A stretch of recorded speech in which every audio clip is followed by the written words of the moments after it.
Alpha and beta are the zeros of the polynomial x square minus का 4x plus 3 then form a polynomial whose zeros are 3 alpha and 3 beta। तो question हम लोगों से कह रहा है कि भाई क्वाड्रेटिक पॉलिनोमियल है और क्वाड्रेटिक पॉलिनोमियल है क्या भाई पॉलिनोमियल है एक्स स्क्वायर माइनस का 4x प्लस 3।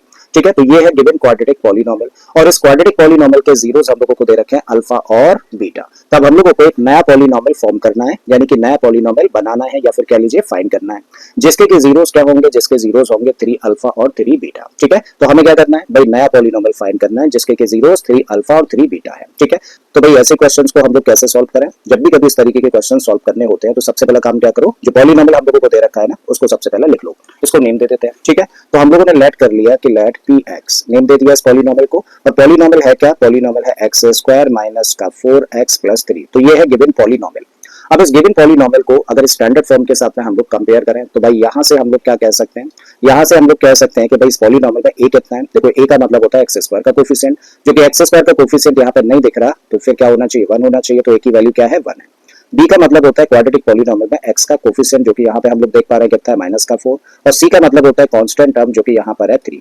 तो a आइडेंटिफाई कर लिया हम लोगों ने, b फाइंड कर लिया और c भी हम लोगों ने शो कर दिया है।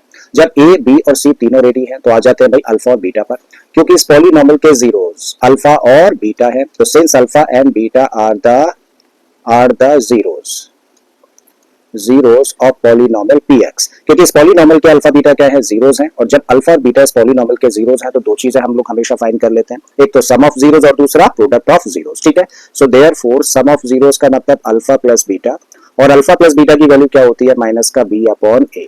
माइनस का साइन एज इट इज रखिए, देखो b की जगह पे क्या रख सकते हैं, b की वैल्यू है यहाँ पर माइनस का 4 अपॉन a है तो अपॉन a की जगह पर हम लोग क्या रख सकते हैं 1 रख सकते हैं। इस माइनस की वजह से माइनस बाई प्लस हो जाना है तो प्लस का 4 अपॉन 1 का मतलब फाइनली क्या मिल रहा है हम लोगों को 4। तो अल्फा प्लस बीटा की वैल्यू कितनी आ गई 4 निकल कर आ जाती है। दूसरी चीज हम लोग क्या फाइंड करते हैं, product of zeros means alpha into beta की वैल्यू, जो कि कैसे डिफाइन करते हैं c अपॉन a से। अब यहाँ पे c कितना है, c है 3 और a कितना है, a की वैल्यू है भाई 1 तो 3 अपॉन 1 का मतलब हुआ 3 मींस अल्फा इनटू बीटा की वैल्यू कितनी है 3 है, जबकि अल्फा प्लस बीटा की वैल्यू 4 है। इंपॉर्टेंट पॉइंट है तो चलो इसको क्या देते हैं इक्वेशन नंबर 1 और इसको दे देते हैं नेम 2। ठीक है भाई, इतना करने के बाद में अब एक छोटी सी चीज हम लोग समझते हैं। देखो हम लोगों ने पिछले लेक्चर्स में भी सीखा कि अगर हम लोगों को बोला जाए कि अल्फा और बीटा किसी क्वाड्रेटिक पॉलिनोमियल के जीरोस हैं तो क्वाड्रेटिक पॉलिनोमियल क्या होगा भाई, तब क्वाड्रेटिक पॉलिनोमियल निकालने का फॉर्मूला होता है k इनटू में x square minus alpha plus beta into x plus alpha into beta. ठीक है, तो अगर हम लोग को कोई क्वाड्रेटिक पॉलिनोमियल फाइंड करना है जबकि हम लोगों को उस क्वाड्रेटिक पॉलिनोमियल के जीरोस दे रखे होते हैं तो दो चीजों की हम लोगों को जरूरत पड़ती है और उन दो चीजों में पहली चीज क्या है सम ऑफ जीरोस। अगर सम ऑफ जीरोस को एस से रिप्रेजेंट करते हैं तो आसान होगा हम लोगों के लिए समझना। तो हमें चाहिए सम ऑफ जीरोस और साथ में हम लोगों को क्या चाहिए प्रोडक्ट ऑफ जीरोस और प्रोडक्ट ऑफ जीरोस को हम लोग क्या देते हैं p। करेक्ट है, मींस अगर हम लोगों को किसी क्वाड्रेटिक पॉलिनोमियल के दो जीरोस पता है तो हम लोग सिंपली इस फॉर्मूले का इस्तेमाल करके क्वाड्रेटिक पॉलिनोमियल फाइंड कर सकते हैं। और जब हम लोगों को इस फॉर्मूले का इस्तेमाल करना है यानी कि इस फॉर्मूले को यूज करना है तो दो चीजों की जरूरत पड़ेगी, एक तो जीरोस का सम निकालना है हम लोग और दूसरा जीरोस का प्रोडक्ट हम लोग फाइंड करना है। ठीक है, तो अभी हमें क्या करना है, देखो एक नया पॉलिनोमियल हम लोगों को फाइंड करना है और उस नए पॉलिनोमियल के जीरोस क्या है 3 अल्फा और 3 बीटा है। ठीक है, और हमें अगर पॉलिनोमियल फाइंड करना है तो हम लोग क्या कर लें भाई, इन जीरोस का सम फाइंड कर लें और इन जीरोस का प्रोडक्ट फाइंड कर लें और इस फॉर्मूले के अंदर वैल्यूज को पुट कर दें, सीधे सीधे हम लोगों का फिर क्वाड्रेटिक पॉलिनोमियल निकल कर आ जाएगा। आई थिंक बात समझ आ रही है। ठीक है, तो यही चीज देखो अब हम लोग करने जा रहे हैं। राइट, एक छोटी सी हेडिंग लगा देते हैं फॉर द न्यू पॉलिनोमियल, यानी कि अब जो हम लोग कहानी आगे कहने जा रहे हैं वो किससे रिलेटेड है, नए पॉलिनोमियल से रिलेटेड है। तो फॉर द न्यू पॉलिनोमियल अगर हम लोग जीरोस का सम फाइंड करने की कोशिश करें तो भाई सब जीरोस का सम फाइंड करना है तो जीरोस दे रखे हैं, दोनों को क्या करिए प्लस कर दीजिए।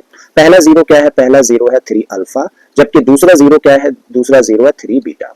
क्या करिए दोनों टर्म्स में 3 कॉमन है तो भाई 3 कॉमन ले लीजिए तो इसको लिख सकते हैं हम लोग अल्फा प्लस बीटा और अल्फा प्लस बीटा की तो देखो हमारे पास में वैल्यू है, अल्फा प्लस बीटा की वैल्यू क्वेश्चन नंबर 1 से रख देते हैं जो कि कितनी है 4 है। तो इसको हम लोग लिख सकते हैं 3 और इनटू में कितना हुआ 4 और 3 इंटू 4 कितना हो जाता है 12। यानी कि जो नया पॉलिनोमियल हम लोग फाइंड करने जा रहे हैं ना उसमें जो जीरोस हैं 3 अल्फा और 3 बीटा, इन दोनों जीरोस का जो सम होगा वो किसके इक्वल है, वो है 12 के इक्वल। बिल्कुल इसी तरीके से हम लोगों को एक और चीज की जरूरत है प्रोडक्ट ऑफ जीरोस, वो भी फाइंड कर लेते हैं। तो अब हम लोग निकाल रहे हैं नए पॉलिनोमियल के जीरोस का प्रोडक्ट। पहला जीरो क्या है, पहला जीरो है 3 अल्फा इनटू में दूसरा जीरो लिखो यानी कि 3 बीटा। दोनों का मल्टीप्लाई करते हैं तो देखो 3 और 3 का मल्टीप्लाई करेंगे तो 9 और जब अल्फा और बीटा का मल्टीप्लाई करेंगे तो इसको अल्फा बीटा लिख सकते हैं एंड दिस इक्वल टू 9 तो हम लोगों ने एज इट इज रखा और अल्फा बीटा की देखो हमारे पास में वैल्यू है, इक्वेशन नंबर 2 से अल्फा बीटा की जगह पे रख देते हैं 3। तो 9 इंटू 3 हुआ और 9 इंटू 3 का मतलब हुआ 27।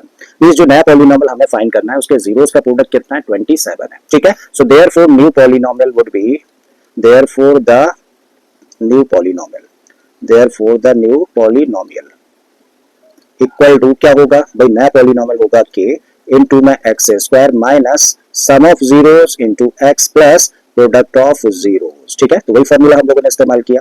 सो this equal to k as it is, ठीक है। x स्क्वायर हम लोगों ने एज इट इज रखा माइनस सम ऑफ जीरोस की वैल्यू कितनी है, यानी कि जीरोस का सम कितना है 12 है, तो s की जगह पे क्या रख दोगे 12 रख दोगे और इनटू में x है प्लस के साइन के साथ में क्या है प्रोडक्ट ऑफ जीरोस, तो भाई p की वैल्यू कितनी है 27 है, ठीक है। तो यहाँ पे हम लोगों ने रख दिया 27 और यही क्या है, यही है नया पॉलिनोमियल जिसके के जीरोस क्या होंगे 3 अल्फा और 3 बीटा होंगे, ठीक है। तो आई थिंक समझ आ गया है।